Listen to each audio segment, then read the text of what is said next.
We are all connected.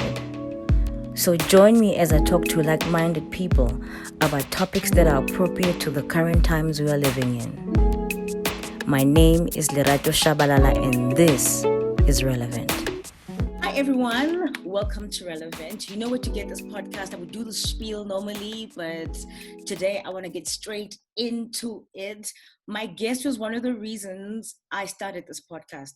When people were asking me why I want to do this podcast, I use her as an example over and over and over of why I called it Relevant. She's been in our lounges, our dining rooms, our cell phones.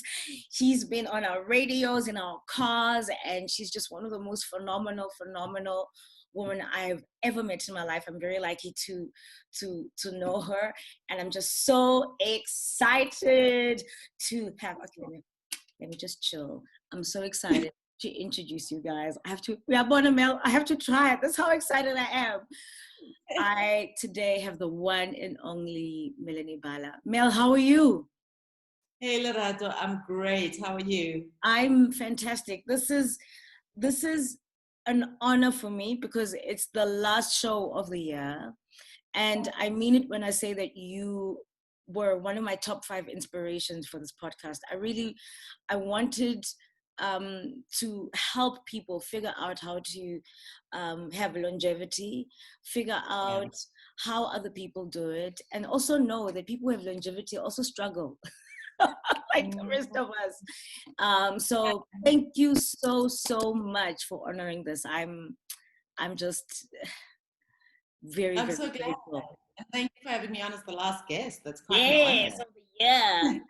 Okay, so Mel, when I was looking at your career and I was reading all your interviews, one of the things that was clear was that there's not that much people know about your childhood. So I thought it would be nice to actually start with how did you grow up, your family, what were you like as a kid? But just like, let's take it back. Let's actually explore where you come from.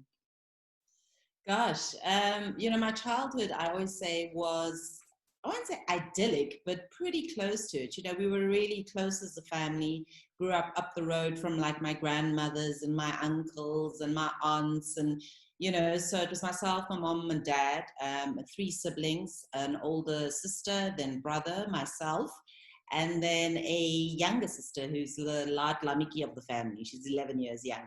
Sure. And we really just, great memories of my mom was a great cook. So Sunday lunches around the table, sitting the table for dinner every night. We had dinner together every night. My dad traveled a lot for work. But yeah, and we were fortunate enough that my parents, took us to multiracial schools from day one in Pretoria, sort of a private convent, So I was exposed to all sorts of people from the get-go. And my dad loved to travel, so we used to go on holidays, down to the coast, down to Durban or Cape Town, Swaziland, all over the place. And really, just really great memories. We were really close, and we still are as a family. I think that's something that is one of our really intrinsic kind of family values, is that, you stay close, you stay together, you have each other's back all the time. That's amazing. And in relation to your siblings, what were you like compared to them? Were you like the world? So I'm the first of 3. So I'm like, I've got firstborn syndrome, people pleasing. I don't want to let people down. What was it like for you? What were you like as a kid? So it's really interesting. My older brother and sister, very social, very outgoing, lots of friends, very popular. And I was always referred to as, oh, you're Soying's little sister, or oh, you're Fuwing's little sister. That was kind of my tag.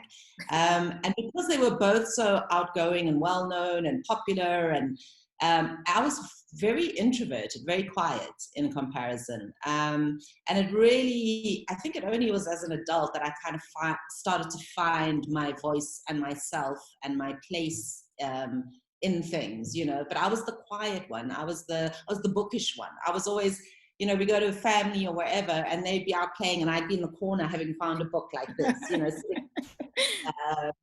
So yeah, that was me. Wow, like I can see that. I was also like a quiet kid. Like I can see that. And so because we got introduced to you through Bob TV and then Studio Mix, what music were Yeah. you listening to at this time? Because I would imagine that you have a wide range of music. So what was playing at your house? What kind of music did you grow up around at your house? Definitely, sort of all the great soul, R&B.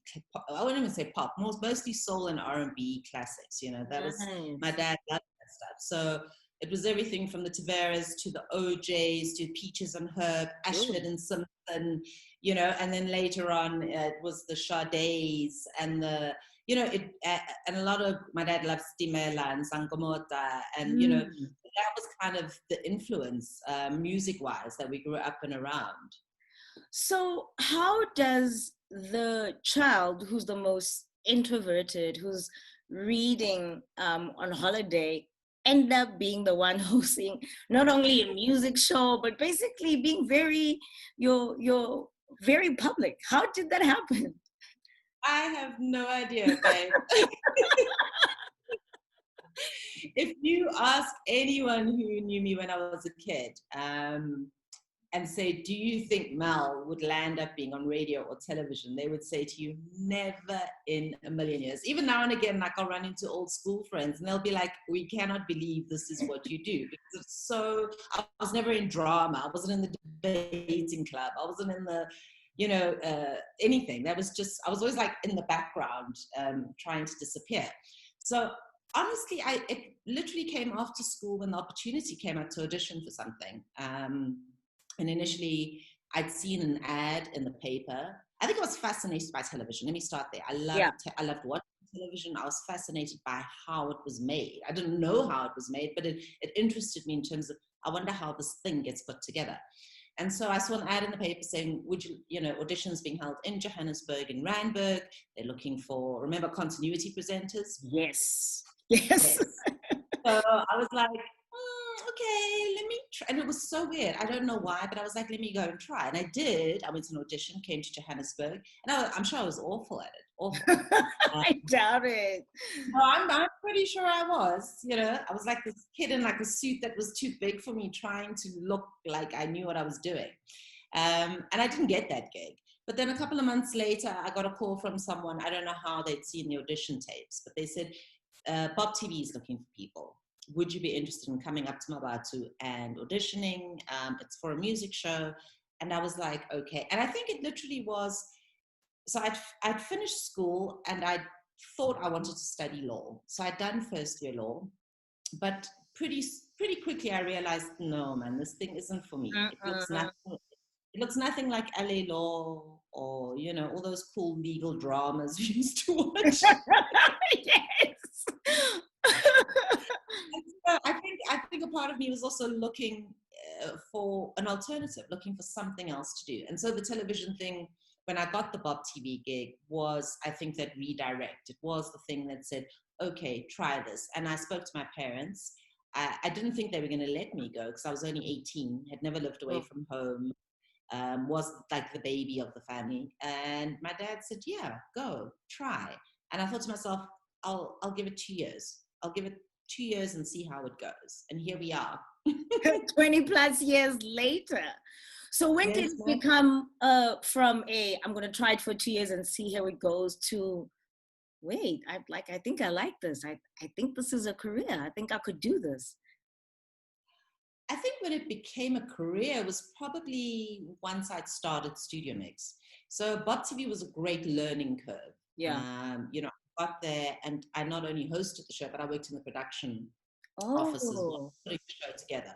So that was really, it was the most incredible learning curve because I met so many amazing people and actually learned the process of making television from start to finish. And that intrigued me as well. I think that was where I got a lot of my satisfaction and my enjoyment was like, oh, okay. So, as a kid, I used to wonder, how do they get the letters on the screen? Like when they put someone's name there, Lerato. Yes, yes. How do letters there? And when I got got to Bob TV, I was, oh, they use a Chiron machine. Oh, okay. So that part of it, I think, intrigued me. And that learning over that 2-year period made me realize, okay, this is something I enjoy tremendously. I enjoy having an idea, scripting it, putting it down on paper, then going out to shoot it, coming back, editing it, and actually putting together something that you then see play out on television.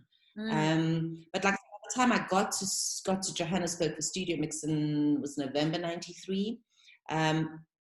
It also became a different beast. You know, Bob TV was regional. I'll use the term regional. So the exposure wasn't as great. And moving to SABC One was like a huge shift because all of a sudden everyone knows you. Yes. Yeah. So that, like I said, I think that kind of for me to settle into that probably took another few years. But like I said, television was my first love. I just loved the process and the magic of it. You know, it's so interesting that, first of all, I think we are glad that you ended up on TV because we need to see your cute face. Thank the Lord. Yeah. Praise Jesus. And I'll never forget, I used to watch Bob TV, and Glenn Lewis would end the show by saying ABC. I've never forgotten that. Yeah. So you are very interesting in that. I feel like I relate to you a lot because you have a very public career, but you're not very public. Your private life is your private life, and you share with us what you want to, but you're not, even at events throughout the years, you're not like, Bula sekele, you know, like, and so like, how have you balanced your private life versus your public life, especially because you are not a public person? You're not going to be like, I'm stories, I'm here, I'm on Twitter, I'm doing this, then I'm here and I'm here. You manage to share with us what you want, and what you don't. Yeah. I think that was a big struggle for me for a long time. You know, and I think we've changed so much in terms of how we approach that publicness, right? So my generation of people, all of us who are in the same age group, who came up at the same time, we were very much about privacy. And so when something like a shwashwi started up, you know, when I started, there was no such thing as shwashwi. So, you know, it was like an assault on my senses to all of a sudden have people write about you every week. And I really battled with that, because for me it was focus on the work. Why is what club or restaurant I was at and that I was having a drink a story, you know? And it really, like I said, for a good couple of years, I think I also then withdrew slightly, because I was like, I didn't want to be known for where I was or who I was with or who I was dating versus the work, which then got completely ignored. So I think I eventually found the balance in being like, you know what, I just need to be myself. I'm not, as you said, I'm not the type of person who's going to be in the middle of the circle, you know, throwing my handbag over my head or, you know, whatever it is. And, you know, I think that's great if that's your personality, but because I've always been more reserved and shyer, I think I've had to find my groove and say, you know what, it's okay. You can let your work speak for itself. And then when you want to draw attention to yourself, you can do that by then agreeing to interviews. And when you agree to the interview, you can decide what it is you want to talk about. And I've always said, it's not that people, you know, when I was married, it wasn't that we weren't asked to do covers of magazines or things or those, but we just chose not to, because that was not what we wanted the focus to be. You know, I wanted my career and my work to be the focus, and same with my ex-husband. And, you know, so those were just the choices we made in terms of how we worked and how we lived and what we put out there. And what I was saying about being different generations, it's so interesting now. I always say the current generation, like the kids who are in their 20s, they're such a performative generation. Yes. Everything needs to be performed. And if you don't perform it and you don't post it, did it happen? Exactly. You know? Exactly. For me, I have a life. I do things, but you may not necessarily know because I choose not to post certain parts of. I've like a group of friends who are like, yeah, you and your Instagram. Please just. So it's about finding that balance and saying, I choose what I want to put out there and what I want people to know. And so, what would you say? What are the advantages of having a lot of people know you, and what are the disadvantages of people? Or it could be one, because I do think you get a little bit of both. Because um, I know that sometimes you do wanna, you think you're in a safe space, you wanna have fun, and I've caught people doing this. It's like, how about you in a club? I can see you. So, like, what have been the advantages and the disadvantages of being famous?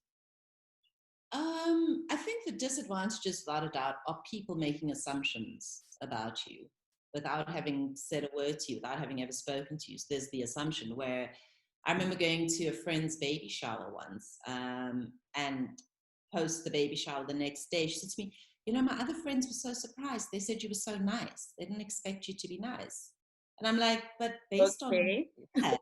On what? Like, met them, I've never anything. So that's a definite disadvantage, is the assumptions people make about you and about your life. For me, I don't know if you say advantages, you know, I think the way I approach everyone is the same. And I'd never use the, do you know who I am? Or do you, you know, whatever. I think it's really about, it's how you step up to me. And I think I treat everyone with respect. So even if someone says, oh, can we take a picture? I might say, I'm sorry, I'm with my kids, or let me finish eating and then I'll do it. Or, you know, I want you to appreciate that I have boundaries in the same way that I wouldn't do that to someone else. You know, don't do it to me, or try and be understanding that, like I say, sometimes when you have a bad day and people are like, and you're like, I think, yeah, advantages, I don't know. People send you free stuff sometimes. Yeah, that is nice. I won't lie. The free stuff is nice. I'm not gonna lie. The free stuff Yeah, is really yeah. nice. Do you know when you started realizing that maybe a lot of people know you? Like when you thought, I think now, I think now I'm gonna have to just bamba myself because people. Do you know that Yeah. moment? Do you remember when you realized that, okay, now this is beyond, like, I think people really know me? Like I said, that jump from Bob TV to SABC was the shift. I don't say there's one particular moment, but it was a definite, you know, kind of 1 month you could walk through, you know, Checkers or whatever, and no one paid attention. And then the following month and the months that followed, it became where you see people like, it was like, is it her? No, it's not her. Yes. And then that's when you realize, oh, okay, like now people know who I am because they've seen you on television, and not just in Pretoria where I'm from, or Joburg where I work, but I go to Durban or Cape Town or wherever, and it's the same kind of thing. So yeah, that immediate period, sort of, I guess the 6-7 months after I started Studio Mix, was when I realized that there was a definite shift. Sure. But I can just imagine um, how it was at the time. You know, when you're talking about the gossip mags, when I was a journalist, which is when I first met you, um, I worked for a magazine that wanted me to do a column like that.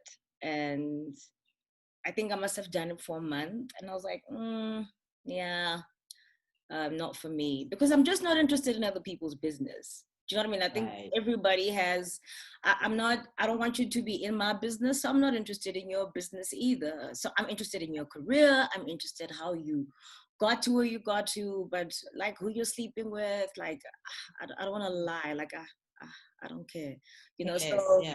you know, so I think, um, that was a turning point for me as well, because then also as journalists we were like, oh, you know, it created this rift between us, where there's certain people you wouldn't allow to interview you because you know how the story would come out mangled, which and I didn't want to be seen as one of those people. I wanted people to know that they could trust me and know that once they've talked to me, that their words would be as they were, and they'd be proud of the outcome Yes. of it. So you shot a cover this year for True Love magazine, which was, I mean, I think all of us were just standing so hard, so hard. What has it been like accepting? So we're sort of in the we're in the 40 range. What is it like? I know you're gonna say that, but you're still cute as ever, so please. But what is it like now when you approach a cover as opposed to when you were 20 something? How do you feel now? Because you know, when in our 40s, what happens is that, you know, we're meant to be not so, you know, and people want younger people. But when I saw that cover, you just looked so amazing. Bali Soga did such a fantastic job with that cover. What is it like now when you shoot covers? I think for me, there's the two. Well, the big difference I think is, you know, like you say, when you hit your 40s, you ideally should become very self-assured and very confident about who you are, what you're about, what you like, what you don't like. And that was, I think, the major difference if I compare it to my very first True Love cover I did, you know, close to 30 years ago, I guess. Sure. I was a kid and I didn't know how to say, I don't like that top, or I don't think my hair looks great like this, or, you know, I pitched up and I didn't want to be seen as difficult. I didn't want to be seen as, because I was just starting out and it was like, oh, I don't want to be seen as difficult or hard to work with, you know, and you need the publicity. So I just took whatever they said and wore whatever they said I should wear, because I was young and I hadn't found my voice yet. And even that, you know, and not just that particular cover, but I think, you know, the first 10 years of my life in a space that very much judges you on what you look like and how you present yourself, I struggled to be able to say, I don't know if I want to do that, or I don't know if I want to, you know, and that I think was the difference, where this time around, it was like, this is who I'd like to shoot the cover. This is who I'd like to style me. This is who I want for makeup. This is who I want for hair. And even on the shoot, the stylist brings the stuff and I'm able to say, I love this, that's not me. Say to the makeup artist, I love this look, I don't like, you know, just speaking up to make yourself look the best possible version of yourself, and standing in your truth around what works for you and what doesn't. And it was so interesting when we were shooting, they did the first test shots, like 1 or 2, which I had a look at and I was cool. And then every time they stopped, you know, and we change outfits, they'd be like, do you want to come and see? And I was like, no, cool, let's go, next one. And they were like, it's so unusual because a lot of people want to see almost like every single shot while they're shooting. And for me, it was, I trust you. I've asked you to take the pictures, you to style me, you to do my hair, etc., etc. And so I've done my part and now I trust you to do yours. And I think that's important, to be able to say, this is my team, this is who I'm working with. And that comes from years of experience. So that's the one thing. The other thing about the cover, which I thought was important also for me, was that, as you say, I'm not the 20-something it girl, you know, very far from it. But, you know, I think when you hit your 40s plus, there is an erasure of older women. You know, you just don't get seen. And not hating, but, you know, that's just because there's someone newer coming up in radio or television or influencing or whatever it is. So I think often as a woman in your 40s, you think to yourself, hi, I'm still here, guys, I still exist. Like, I'm still doing things, I'm still doing cool things and interesting things. And in fact, I've got, you know, 20 years of experience that I want to share, or I want to share with people. And so that was one of the reasons why when I thought about doing the cover and it was the 500th issue, I was like, definitely, because I feel like I'm representing for the 40 plus year olds, you know? Yes. I feel like representing for them. Yes, you For really us. are. We need representation. We need visibility. And I think we Yeah. need also younger women to know your life doesn't end just because you're not the hottest person. There's an inwardness and a centeredness that comes to you, where we are now, where you're just like, actually, you know what, like, I'm a vibe. Like, Yeah. I'm a vibe. Absolutely. And And you find that you because in your, like I said, by the time you hit your 40s, you know who you are. I find a lot of women are coming into almost like a second phase yes. of your life, where the 20s and 30s were full of Sturm and Drang and, trying to figure yourself out and, all the stuff. Whereas by your 40s, you're like, this is who I am. And you're finding your groove, you know what works, what doesn't work, your people, your tribe, everything just kind of comes together and it flows so nicely. Mm. So it makes me think of, so I happen to know some of your friends. Do you have new friends, Mel? Are you like hashtag no new friends? Because because of how long you've been in the industry and how public your career is, are you very cautious about the friends you make and keep? And yeah, so do you, are you open to new friends? I'm not saying I'm asking to be friends. I'm just I asking. was going to say, what's happening?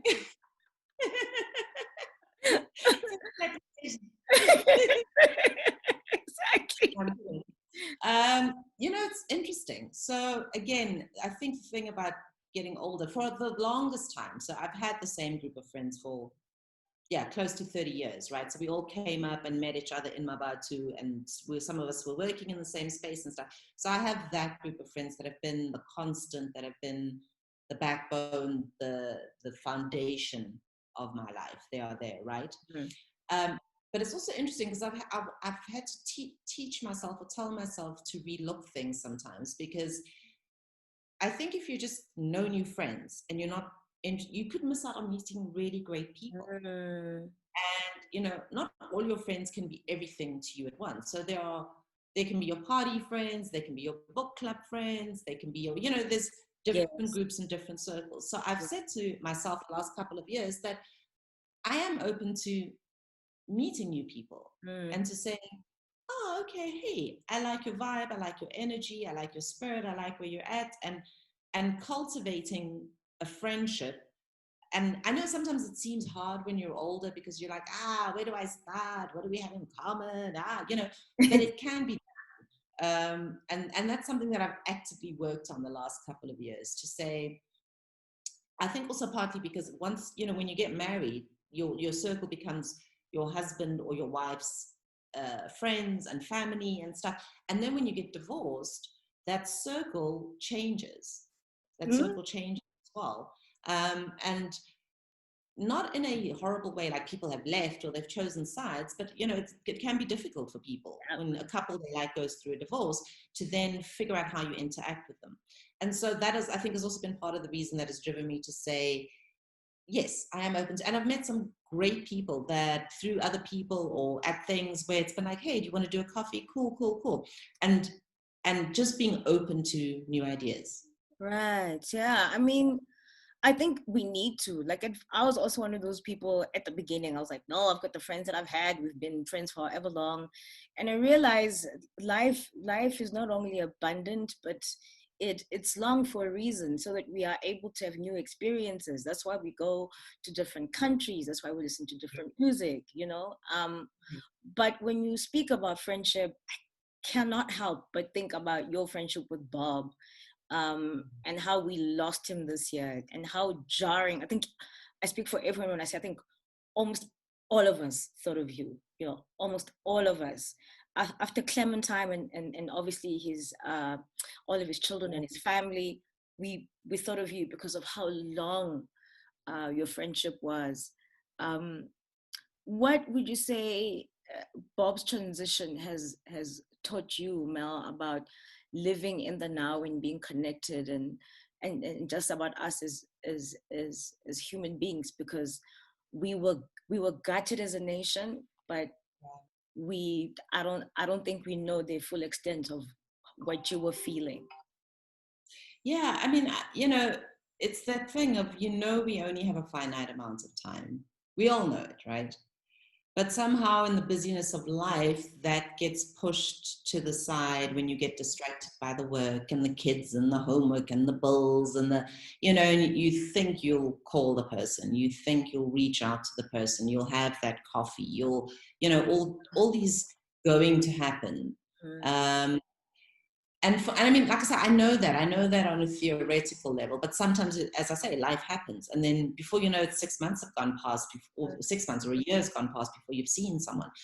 So I think for me, it really just reinforced that lesson where I'm very good about, when I think of you, I'll be like, actually I haven't spoken to Lerato in weeks or months.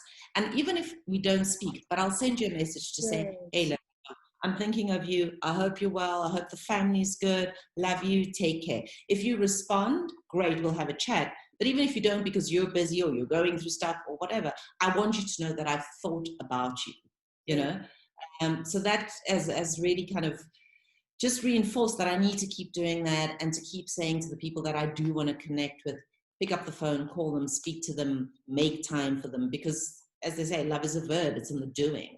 Yeah. It's in the doing.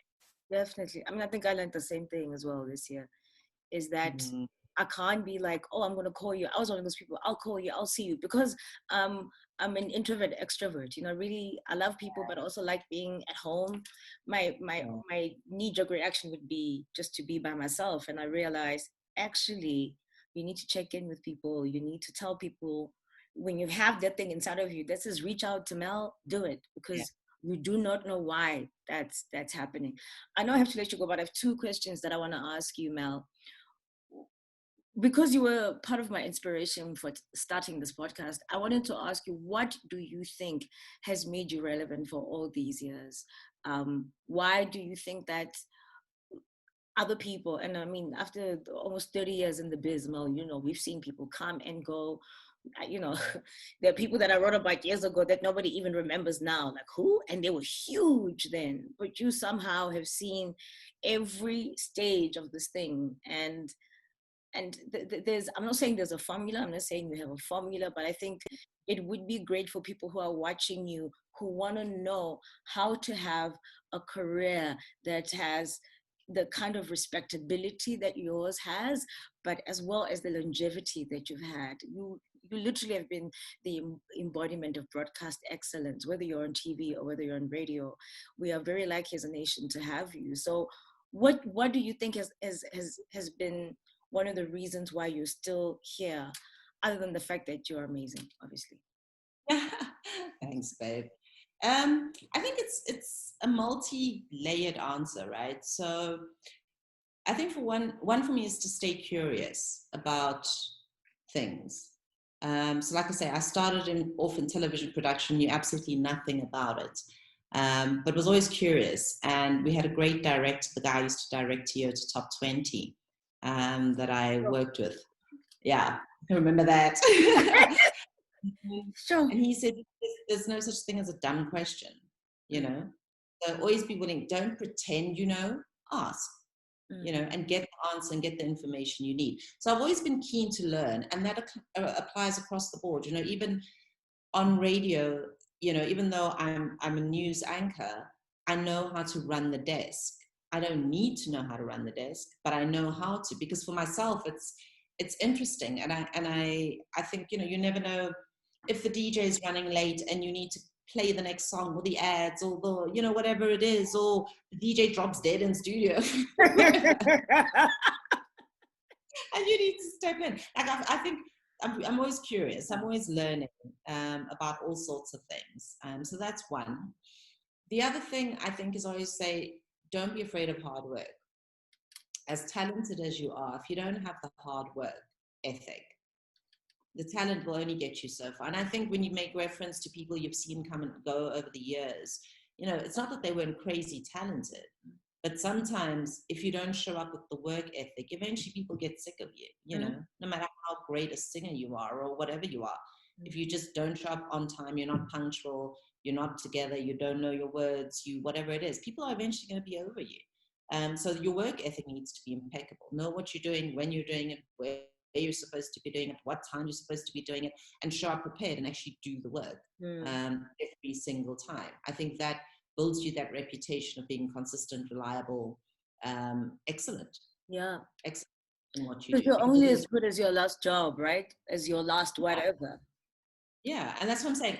But the thing is, you're only as good as your last job. But if you've built up a reputation over a number of years of being consistent, reliable, hardworking, etc., the one time that you do have an emergency and you are late, people will put that in context and say, "But Mel's never late." Exactly. You know what I mean? And say we can excuse her or allow her this time because we know she always shows up on time and she knows what she's doing. Versus if you're late 10 times and you only show up on time once, you know what I mean? So that's the thing for me. And then I think just in terms of longevity, I think the ability to, which is this year's catchword, to pivot. Yes. Yes. I think, when I look back at so far at my career, I think all the great things that have happened to me have been on the basis of being able to redirect, to pivot, to say, this thing isn't necessarily working or this thing is finished. What next? Yeah. I've stayed with law and been hard-headed about it and being like, no, but this thing I must, even though I don't like it, but I must finish. I wouldn't have gotten into television. When my TV gig ended, I mean, I always say television is still my first love and I love it. And, will I go back to it? I'd love to, maybe, but when the radio opportunity came along, it was the ability to say, I'm interested in this. I'm interested in this. How does this work? And saying, right, and changing direction and going towards radio. So I think the ability to be flexible to, when people say, oh, what's your 5-year, 10-year plan? I always say, if I'd had a 10-year plan, I don't know if I'd be where I am now. Exactly. So that's worked well for me. But don't try it at home, children. I'm really, because I've done the same. And really, you traumatize yourself if you do what we do and you change industries and you change. It's really not for the faint of heart. It's not for everyone. It's really not. Yeah. Mel, do you think you'll ever get married again? You know what they say, never say never. First stop.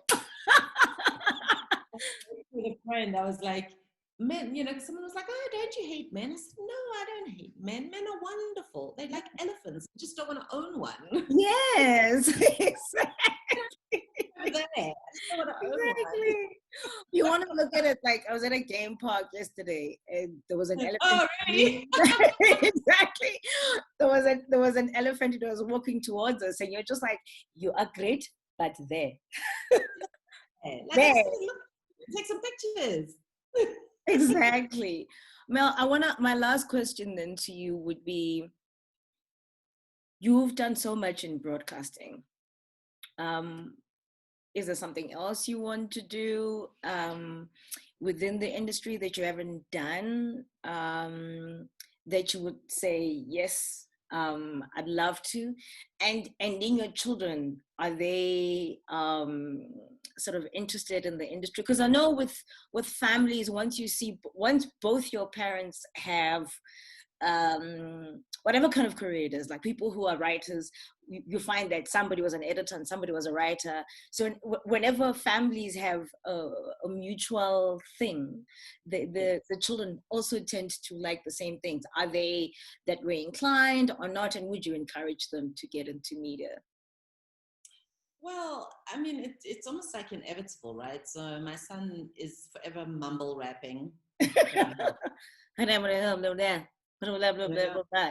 okay. Screw. Whatever. Oh my God. I know. So, but I think all teenage boys go through that phase of wanting to be a rapper, right? I don't know how long it'll last. We'll see if it lasts another year or two, right? I mean, he's extremely talented and with the rapping, and he also makes beats like his dad, like a great beat maker, amazing songs. So that's dope. And then my daughter is the singer. She loves to sing. She's got an incredible, incredible voice. And that's genetics, because I know it's not from my side of the family at all. At all, babes. It's definitely the Bala gene. So she's an incredible singer. And not even I think, I know she'd be amazing at it, but I think their father and I have both taken the position that, we're not going to push them, because I think to push them to the point where they actually don't enjoy it anymore would be detrimental. So we've chosen to let them kind of just feel it out, explore. If they, she wanted to do singing lessons, so we did that. And we really just, we don't want, and also the pressure of then saying, oh, your dad is Zwai Bala. You know what I mean? Yeah. So we don't want to pressurize them, and we're letting them kind of figure it out. Once they know for sure that that's what they want to do, absolutely we'd encourage them. I think in the same as if they chose to do anything else. Yeah. So we'll see. I mean, they're young, so we'll see how that plays out. That's amazing. Yeah. And then what about you? The other question about what do you, what haven't you done that you would like to do? In fact, maybe it's not even in media. Is there something else that you would like to do? It's obviously not a 5 or 10-year plan. It's just an interest thing. Yeah, I mean, for me, it's funny. I was actually saying to my sister the other night, so I want to do my yoga teacher training. So, yoga has literally changed my life over the last couple of years. And I'm eternally grateful for that. So that's part of my plan. Is next year I want to do my yoga teacher training. I've decided, and it's really just finding the right space, the right teacher, and signing up. And then who knows, run off and teach at a yoga studio in Costa Rica or something. Oh wow, that'd be amazing. I'd come to your class. I don't want to lie. Like, I watch your yoga videos, and I'm like, I would. And it's nice to see a Black woman practice yoga. You know what I mean? It would really be. It would be. Yeah, there are very few Black teachers in the space. There's I wouldn't say a handful, but there are very few. But there definitely needs to be more. Definitely. Yeah, so inclusion is a big thing. But yeah, I think that's on a personal level. That's something that I really want to do. Professionally, I always say I'm still with Metro FM. And I'm really lucky in the sense that I love what I do. I love who I do it with. I love the team I work with. I love the station. And it really has afforded me amazing opportunities. It's allowed me to raise my children, and be present in their lives by being able to attend school things and, all that sort of thing. So, I still love radio as a medium. I do. I love the immediacy of it. I love the urgency of it. I love the interactiveness of it, all these things. So I don't know, we'll see what happens next. We love you in it. And I hope you love your voice as much as we love your voice, because most people who do radio things don't like their own voices. Yeah, sometimes. Yabon, I knew. Mel, thank you so much for your time. Thank you for being an inspiration to me. Thank you for really, like I said, being the embodiment of excellence, and for representing us as Black women. And also showing us that we can be brave with our lives. We can go through separations, girl. We can go through separations and come out on the other side. We can be moms. We can work. We can be cute. We can dance. We can go to Ghana and travel. Just thank you for being you. You have been so outstanding. I hope the universe keeps you for as long as possible. You are one of the most amazing people I've ever met in this industry, and just say wonderful, Mel. You are phenomenal. You're really phenomenal. Oh my gosh, you're so kind. Thank you so much, Lerato. I really enjoyed today. It's been awesome. I've got a lot of love for you. Anytime, anywhere, anyhow. Same. Thank you so much, Mel. She's on Twitter and she's on Instagram. She's both spicy and insightful and funny. Very funny. Yes, very funny. Thank you so much, Mel. Thank you, baby. And I wish you all the best with the podcast, and all the best for Christmas, New Year, and everything. And just, look after yourself. Stay safe, babes. Same. Stay safe. It's December, but it's December with Corona. So please, guys, can we just not? Yeah. Be safe. In your house. Exactly. Exactly. Really go into the new year well, 2021. Let's kick ass and take names, Mel. That's right. Yeah. Much love to you, Mel. Love you too, baby. Bye. Bye.